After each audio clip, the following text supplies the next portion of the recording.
From a young age, there were moments in which I sometimes felt like I didn't belong, in which I felt like an outsider, in which I was slowly becoming ashamed of how I looked, of my heritage, and ashamed of being Chinese.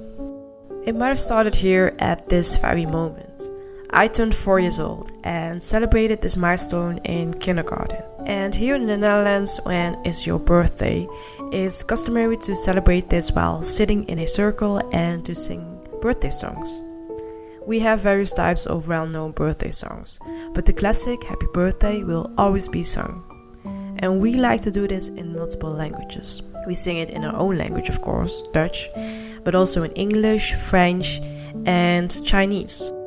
But the Chinese version is a bit different compared to the other ones. If you're Dutch, you know what I mean. No real Mandarin is used in the song, it just sounds Chinese. And children are encouraged to imitate a Chinese person, which looks like this.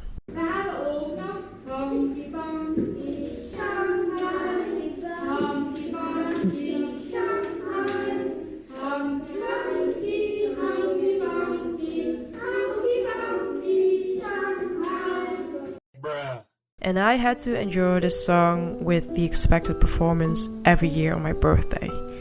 And I remember feeling very uncomfortable when this song would come up. And one time, actually multiple times, a teacher even excitedly told me, "Shanna, you don't have to squint your eyes. They already look like that." And I know a lot of people might say it's just innocent child song and child play. But I strongly disagree. Because it might start with innocence, but slowly it turns into mockery. And of course, small children don't know what they are doing or saying. But the older I got, the more I started to dread celebrating my birthday at school, because eventually the innocence turned into children, other classmates mocking me. It's TV shows like this, a famous Dutch show called Ik hou van Holland, I Love Holland, in which they ask a Chinese person to sing songs with a heavy accent, and guests have to guess what he's trying to pronounce and sing. But in the end, he's just making noises. Succes, meneer Tjong. Ga maar lekker zingen. Even de das recht. Zo, succes. Ja. Ik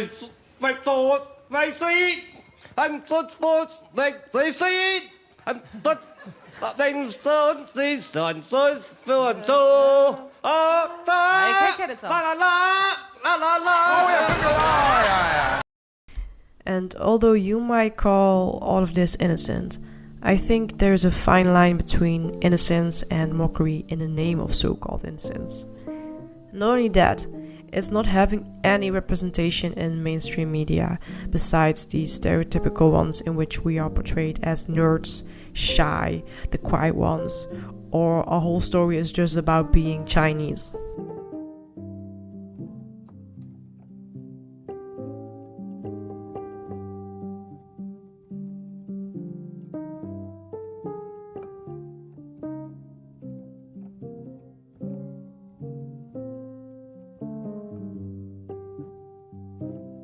It's people who are total strangers who pass you by and shout at you "ni hao." Classmates who would call you a chink and the whole class would laugh. And yes, this would happen when I was a child and later when I became a teenager. It's being bullied with words like poep Chinees, which literally means shit Chinese, or spleetoog, which translates to slit eye. And at one time in my life, this was said to me on a daily basis. And it made me feel like shit. Because they laughed at something I couldn't change. It also might have to do with the fact that I grew up in a small city in which I was the only Asian kid in my class. And if I think about it, it took me 16 years before I ever had another Asian person in the same class. 16 years. It's blindly accepting this kind of behavior, and other people would say, just ignore it. But the thing is, the brain of a child, a teenager, cannot simply ignore this. As humans, we all want to fit in, be accepted for who we are, and be respected. And if not, simply based on our ethnicity, then what? Well, for me, I slowly started to believe those comments and believe that I didn't belong just because I'm Chinese. And it's silly, but you know, in my whole life, I never really worried about not being pretty enough. I always worried about not being white enough. And I remember thinking as a teenager, what a privilege it must be to worry about something so small like your looks. And I did tell my parents about the mean comments, and I did tell them about the bullying. And they always told me that I should ignore these comments because I know better, you know, I'm Dutch. And although they meant well, although they want to protect me, I think this protection turned into colorblindness, because they didn't see me as just a girl from China, but they saw me as their own daughter, you know, who's Dutch, who was raised in the Netherlands, has a Dutch upbringing and a Dutch passport. And of course that's true, but then again, I am also Chinese.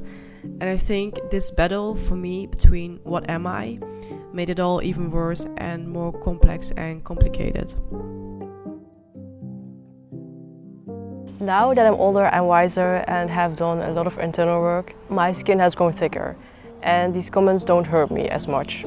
I now know my worth, and I won't ever let racism belittle me, and I won't ever let ignorance or hate bring me down. And now I actually feel proud when I say that I'm from China, and I don't try to hide it anymore. Because in the past, whenever someone would mention China, I would always try to change the subject because I was just ashamed of it. But now I love talking about my country. I love talking about the people, the culture, the history, because it's so rich and it's so interesting. Like, I'm not ashamed anymore to be associated with China or other Chinese people. And I also think that in the recent years, the social landscape has been changing. You know, we have the rise of social media and also the rise of other social influencers who are also Asian. There's more representation.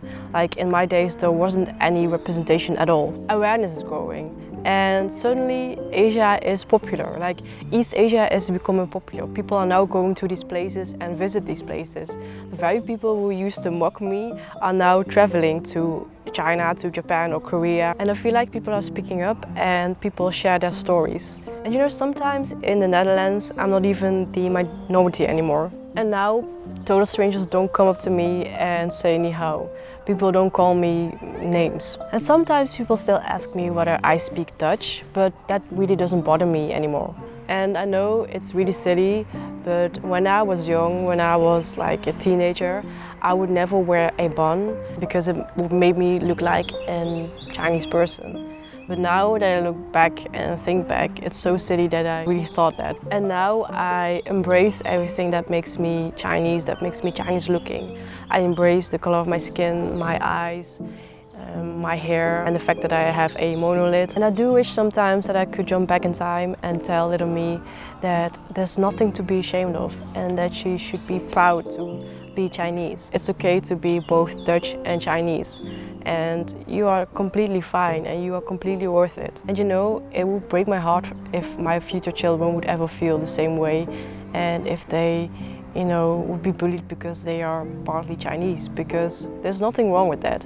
And I would never wish anyone this feeling. I would never wish any other person, any child, this feeling of, you know, feeling less because you are different. And I do believe it's getting better. I do believe society is changing and awareness is growing. And I guess that's also my message with this video, my message to the world in general. I think we should have more empathy, kindness and respect to each other. And of course, we should not divide people into color. But then again, we should not be victims of our own colorblindness.